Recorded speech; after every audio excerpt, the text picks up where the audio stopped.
But I'm gonna tell you something. If you pay the price, you can get what you want. I can get it for you. Really?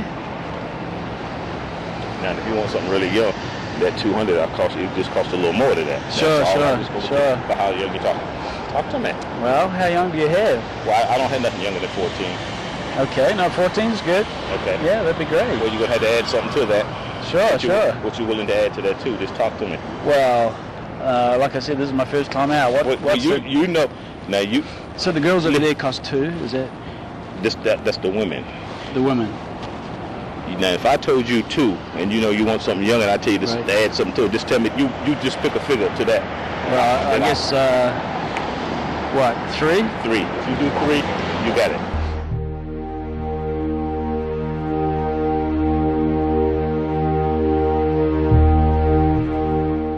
This training series is designed to help you identify and respond to domestic minor sex trafficking victims, U.S. children who are exploited through commercial sex activities. Your interest in helping this special population of victims is vital to understanding and addressing commercial sexual exploitation of children. And we're grateful for your work in confronting this complex and important issue. Domestic minor sex trafficking, the buying and selling of America's youth for sex, is a very real problem, and it's happening right here in the United States. When you have drugs, when you have guns and that type of thing, you have to replace your product. You have to come up with more drugs, you have to come up with more arms. You sell them once, they're gone, and you have to come up with something else to sell. With trafficking in individuals, with children, with adults, you can sell them over and over and over again. We've conducted field assessments in locations all across the United States, and I can say with absolute certainty that sex trafficking is occurring here within our own communities. American children are being sold in commercial sex markets every day. What we have learned is that overwhelmingly, while these kids may leave home voluntarily, while they may be runaways or any one of a variety of variations on that theme, they are seduced, they are tricked, they're lured into this practice, and then they lose the ability to walk away. These kids literally become 21st century slaves. The best estimates, the best data suggest that at least 100,000 American kids a year are victimized through the practice of child prostitution. That number ranges as high as 300,000. Young girls who are victims of domestic minor sex trafficking are often manipulated into commercial sex and should be viewed as victims, not criminals. They are manipulated emotionally, physically, into believing or needing to be compliant for the same reasons that foreign victims are. They're either told that they're going to tell their families, or they're going to hurt their families, or that amazing things are ahead, that they're going to bring them lots of money, and as soon as they pay off this debt, you know, these other amazing things that are going to completely change their life are ahead of them. And just like our foreign victims, they believe it. It was the things that he said were things that I've never felt before. I actually felt like I was loved by somebody for the first time. And I put all of my trust and all of my faith in him. And the way that he got me was he told me, let's go for a ride. I got to pick something up in Indianapolis. And he said we were coming back that night. So I drove with them out to Indianapolis, and when we got out there, that's when he told me we weren't going back. We need to educate the public here and the public in the rest of the United States of this issue, and that these kids are not just, you know, bad kids that just want to make some money and they think it's cool to do. Okay, it's not the situation. This is exploitation, sexual exploitation of children. There are many ways that children can be victims of sex trafficking in the United States. The commercial exchange in domestic minor sex trafficking can be monetary, gifts, or basic needs such as shelter or food. Victims of domestic minor sex trafficking are used in prostitution, pornography, and stripping every day, from the West Coast to the East Coast, and in every city and town in between. There are a large number of victims that are recruited into this lifestyle from this area. Now, they might be recruited from here and they might be going to other places across the country, Las Vegas, Los Angeles, Miami, Philadelphia, to work, but they're from Toledo. Well, we didn't just stay in California. We were going, went to Washington and went to Arizona. We went to Texas, Louisiana, we went to Miami. It is important to note that movement is not necessary for a child to be a sex trafficking victim. A person can be trafficked without ever leaving her community, or even her home. As a crime, the nature of domestic minor sex trafficking is constantly evolving. Domestic human trafficking is changing. It's fluid. There's multiple websites out there that use advertisements for escort services, which are all fronts for prostitution. So you're seeing a transition from going out and doing physical surveillance of hotels, truck stops, the tracks, to now having to rely on the internet to find out where and how these individuals are working. With the advent of technology, with the more aggressive approach from law enforcement, we forced them into changing the way they operate, essentially. As law enforcement tries to combat the crime problem, the criminals are always looking for ways to change their tactics and move in a different direction. The law is a powerful tool that can be used to combat domestic minor sex trafficking. Under the Federal Trafficking Victims Protection Act, any person under the age of 18 involved in a commercial sex act is a victim of trafficking. It is not necessary to prove force, fraud, or coercion, as a minor cannot consent.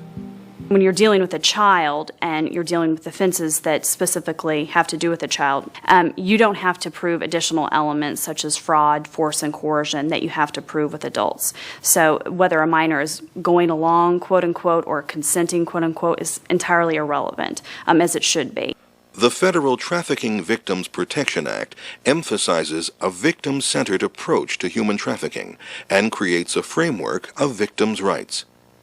Some rights given to domestic minor sex trafficking victims are: they are not culpable for crimes committed as a direct result of their victimization. They should not be detained in facilities inappropriate to their status as crime victims.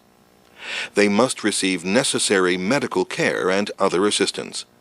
And they should be provided protection if their safety is at risk, or if there is a danger of recapture of the victim by the trafficker. The average age of entry into prostitution is 12 to 14 years of age.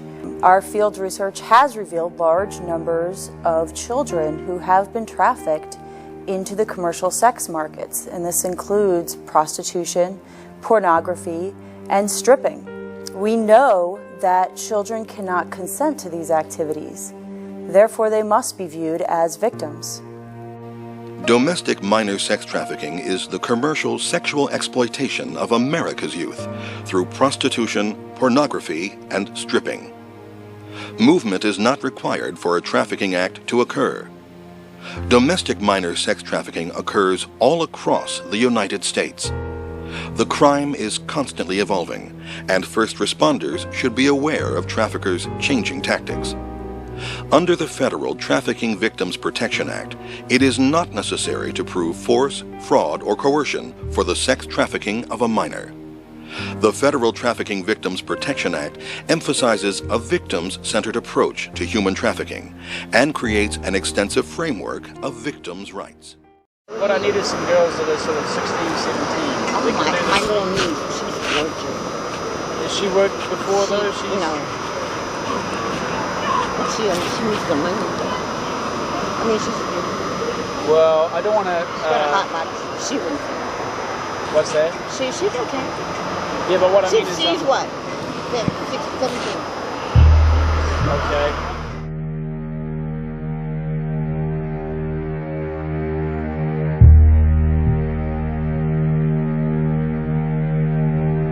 There are many factors that put a child at greater risk for commercial sexual exploitation: an unstable home life, sexual abuse, physical violence, or exposure to drugs can lead a child to run away, leaving her vulnerable to becoming a victim of domestic minor sex trafficking. Well, I had what I thought was a pretty normal childhood up until I was like 12. And my mother and father split, and a stepfather came into my world, and that's when everything turned upside down. And it was a very abusive environment, something I was not used to. I would run away a lot. When she introduced me to meth, that's when I started using. I was 13 at that time now. And I started using with my mom. My mom got me high for the first time. And so I was living with her best friend from high school and her, and we were all using, and it just kind of, the volcano erupted for me.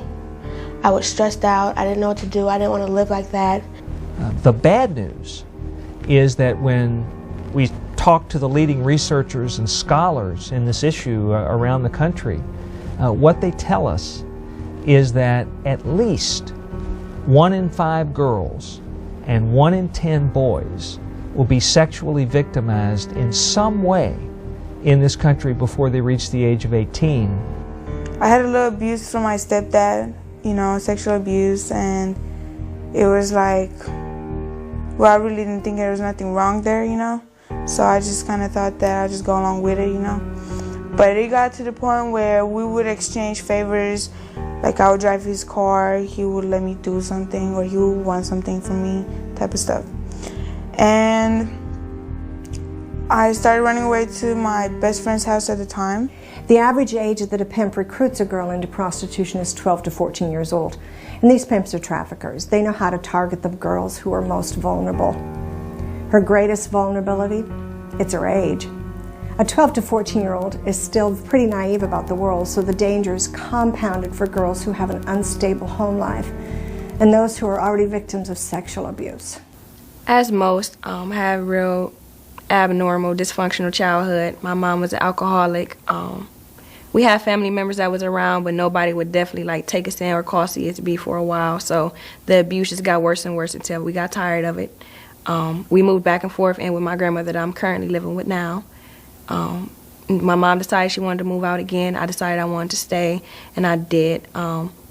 As most families, we have a lot of run-ins even today with that. When I turned 12 years old, I started street prostitution. I had a pimp. I've been a victim of sexual abuse since I was 3 until I was 17. Between my mom's boyfriends and guys that I thought I was in love with, I was constantly it was a constant battle for me to just find some love. I just wanted somebody to love me and take care of me, and it seemed like I could never find it. Although a troubled family life can make someone more vulnerable to domestic minor sex trafficking, it is possible for any child to be manipulated into this devastating situation. We've seen young girls being exploited, and there is no common thread as far as whether it's black, white, Asian, upper middle class, lower middle class, poor house home, single, that varies. It's not always just the poor kids. A lot of times it's the really rich kids, and you're like, what are you doing out here? And it's because their mom and dad are never home. They don't care about them. The average age of entry into prostitution is 12 to 14 years old. The youngest girl that I worked with, 13 years old, and the youngest that when they got into the lifestyle, I believe was 9. We're all under 18. We're all the same age. There would be a few girls that I knew that were in their 20s or whatever, but they had been doing it since they were our age anyways. I did wait till 12, and these girls were doing it since they were 8 or 9, and now they're 23. Out of the girls that I worked with, a number of them started out younger than 18. I would say around 12 or 13, that's a real normal age, if not younger than that. The girls are often mislabeled and treated like criminals and delinquents when they should be seen as victims. I've been picked up by cops more times than I can count. I've been pulled over, put in handcuffs, taken home more times than I care to count. They definitely handcuff. When I got arrested, a lot of times it was out of state, and so they had to transfer me back to Ohio, and what a disgrace I felt like. Being a minor, they don't discriminate. You're handcuffed, you have shackles on your feet, you're definitely surrounded by policemen, and walking through an airport does not look good. These children who are prostituted are frequently identified as delinquents, and yet these are the kids who are being kidnapped, raped, and tortured, and yet they're the ones being arrested and held accountable for the crime. I've been in Vegas 4 years. I've been in jail 12 times prior to this year. Wow. Which means I've been out of trouble for a year, which is good. I'm not trying to go back to jail. I just finished up my last case and I'm finished. I'm done. I have a clean record as of now. Wow, 12 times. Yeah. I don't think that they look at 14, 15, 16, 17-year-olds as victims. You know, and we have to keep in mind their mental capacity at that age, no matter what they look like or no matter how their attitude is. And they didn't get just to that point for no reason. One of the greatest challenges in working with these children is that they have often experienced trauma bonding with their trafficker, so they often display a loyalty to their pimp and will not self-identify as victims. I think these cases that involve children, adolescents who are involved in commercial sex are probably some of the most difficult cases to do. And that's because these girls are victims. They do not identify as victims. They don't want you to identify them as victims. And they do not want your help, or at least that's what they will tell you. They will give you a script that will include numerous false statements, including their age, where they're from, the relationship they have with the pimp. For a long time, I did not think I was a victim at all. Like, people would say, you know, you're a victim, you came through a lot, and I didn't see it like that. It was a decision that I made, and I just seen it like that. It was a decision that I made, and he presented an opportunity that I thought was good at the time, and that's what I took. One of the challenges that we faced that I think is common amongst human trafficking cases is that you're dealing with victims that don't identify as victims, and you're dealing with individuals who don't want to be helped. And they don't realize that they need to be helped, and they don't realize that they have actually been victimized. An unstable home life, sexual abuse, physical violence, or exposure to drugs can lead a child to run away, leaving her vulnerable to become a victim of domestic minor sex trafficking. However, any child can be a victim of domestic minor sex trafficking. There is no common profile. The average age of entry into prostitution is 12 to 14 years old. These children are victims, yet they are often arrested and treated as criminals or delinquents. Victims often experience trauma bonding with their trafficker and do not self-identify. But I don't really want. Pay me, I'm going to get you what you want. Okay. And Victoria's Yeah, the other one. she's getting ready. Oh, great. So you have to pay first. Oh, okay. I'll pay you? Yeah. No, but I told Tyler it's costing him $100, and you're not going to volunteer it back up. It comes to my pocket if you're going to give it away. So okay? that means I just pay for 4 girls? Yes.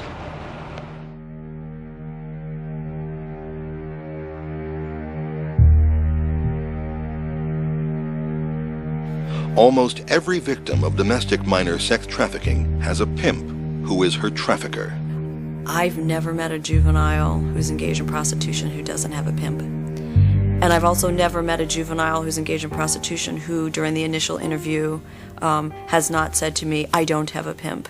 Even though you won't see the pimp, or many times you won't see the pimp is just around the corner, physically and psychologically. A pimp is a person who profits through monetary gain or in-kind exchange from the exploitation of others. Pimps are master manipulators who push young girls into sexual slavery. Pimps can be anyone. A pimp can be someone who approaches a child, usually a girl, and lures her into a relationship, sells her a dream, promises her things that she hasn't had in her life before, like love, or even a basic need like food or shelter. Or a pimp or a trafficker can be a family member, somebody who utilizes their child, converts them into cash, and trades them for food, rent, or drugs. As far as with those who would recruit children for exploitation, it can be anyone. It could be, you know, the little kid at the grocery store. It could be the soft league baseball coach. Because it's so broad. A pimp uses calculated recruitment tactics to lure a young girl, build a relationship with her, and create a dependency. The trafficker will then introduce physical violence as a means to control his victim. He did all these nice things for me, and it made me love him even more. But it was just a play to him to get me to where I could trust him with anything, so he could get me to do whatever he wanted me to do. If you take a look at the type of individuals that we're dealing with, is they're very vulnerable. They have low self-esteem in most cases. They're almost dying for somebody to pay attention to them, to feel a sense of worth. He was really nice to me. And he kept telling me about all this stuff that he does and all these glamorous things that he does right now. And me, because I love attention, and I love when somebody gives me attention or tells me that I'm pretty or I'm beautiful or something, it was easy for me to fall like putty into his hands. Well, I think I knew what he was, but I needed what I felt was being offered to me, which was protection, someone to care for me, someone that cared if I got hurt or if anything happened to me, which of course was all lies. But I just wanted someone to care. They would promise me warm beds, warm apartments, cool apartments, luxury, all the clothes that I could ever want, shopping sprees. They promised me to help me get my baby back. The pimp's primary focus is money, and his primary method is control, controlling every movement the young girls make, every dollar that they bring in. They are always there, always making sure the victim does what she is told to do. Once you really look at these girls and understand their lives, I don't know how anyone could see them as anything other than victims. It's very obvious that the control of the pimp is real and very powerful.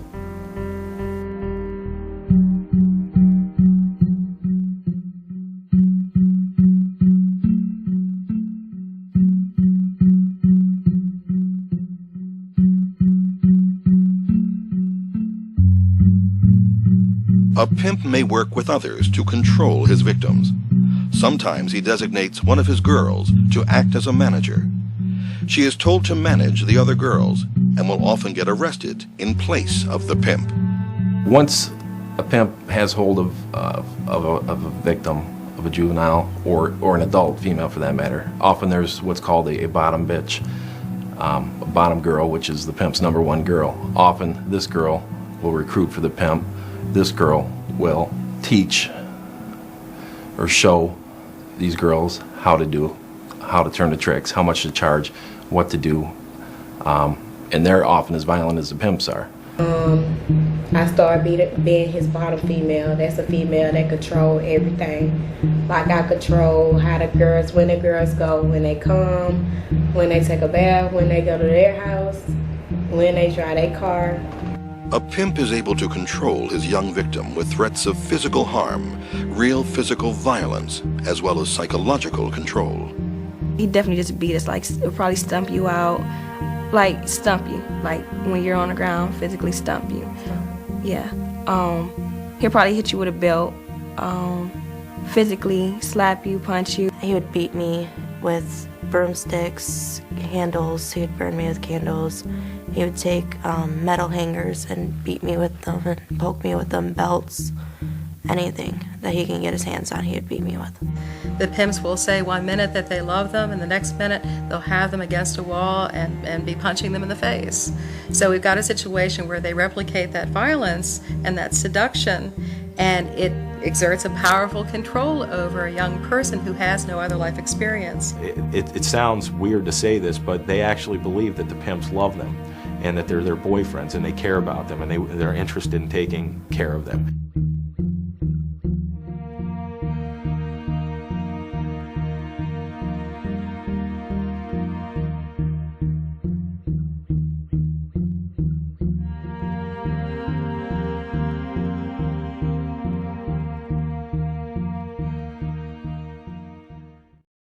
If you come to them, that'll be like 150. Okay. If they come to you out call, that'll be like 200. Okay. An hour. And I got a hotel room, so that's an out call. Yeah, that's okay. out So 200 each. Yeah, an hour. Okay. So I'll give you 400. Oh, do I give them 200 or I give it to you? Me, right okay. now. So I'll give you 400, and then we can tip the girls whatever on top of that. Yeah, okay, that's a bet. Is that all right with you? Hold on, I run all this. Okay. These my girls. Oh, okay. They don't do nothing but look pretty and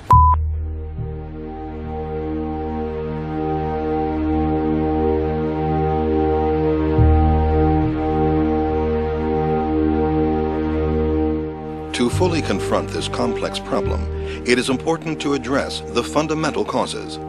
The demand for commercial sex activities creates a market in which domestic minor sex trafficking flourishes. If there weren't a buyer, there wouldn't be a deceiver, a trafficker, a person that takes a child and steals their innocence and sells it day after day to person after person. If there weren't a buyer, there wouldn't be a victim. Who are the buyers who create the demand for commercial sex? Bottom line is that they are buying children. It can be the church-going choir boy, who leads the service every Sunday. But when he goes out of town, this is what he does. Oftentimes, the traffickers and buyers go unpunished. It is important to investigate the pimps and buyers and to prosecute them for their crimes. One way to do so is by utilizing the Federal Trafficking Victims Protection Act.